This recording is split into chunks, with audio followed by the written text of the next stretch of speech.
In this you rejoice, though now for a little while, if necessary, you have been grieved by various trials, so that the tested genuineness of your faith, more precious than gold that perishes though it is tested by fire, may be found to result in praise and glory and honor at the revelation of Jesus Christ.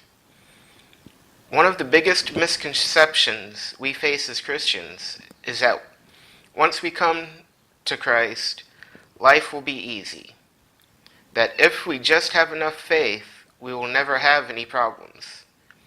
The issue is when we look at Scripture, we are never told this.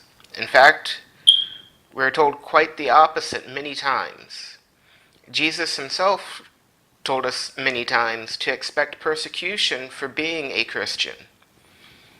And here, and in James, where the sentiments are mirrored, we find that we're not just to expect problems, trials, tribulation, or persecution, but like in James, we're told to take joy in it. We see in James 1:2, count it all joy. And as Peter tells us, in this you rejoice, though now for a little while, if necessary, you have been grieved by various trials. You see, there is a reason for our trials, and that much like physical growth, we have to endure and encounter some pain. Peter tells us it tests the genuineness of our faith.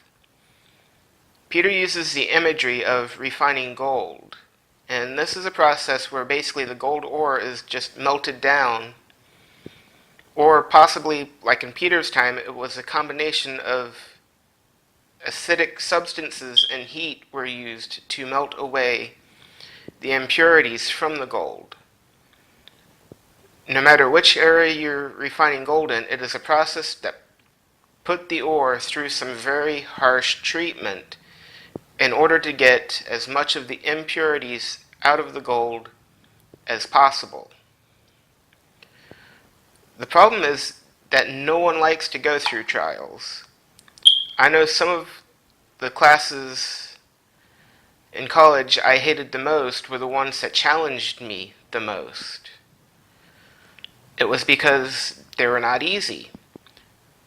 But it was also in those classes that I probably learned the most. Much like our Christian lives, we all want that mountaintop experience.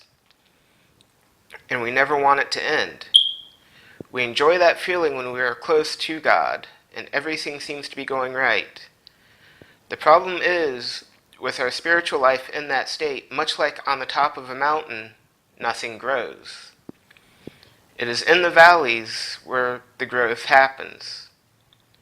So when you go through those valleys, take joy and remember that God is still working on you and will help you to grow and purify your faith.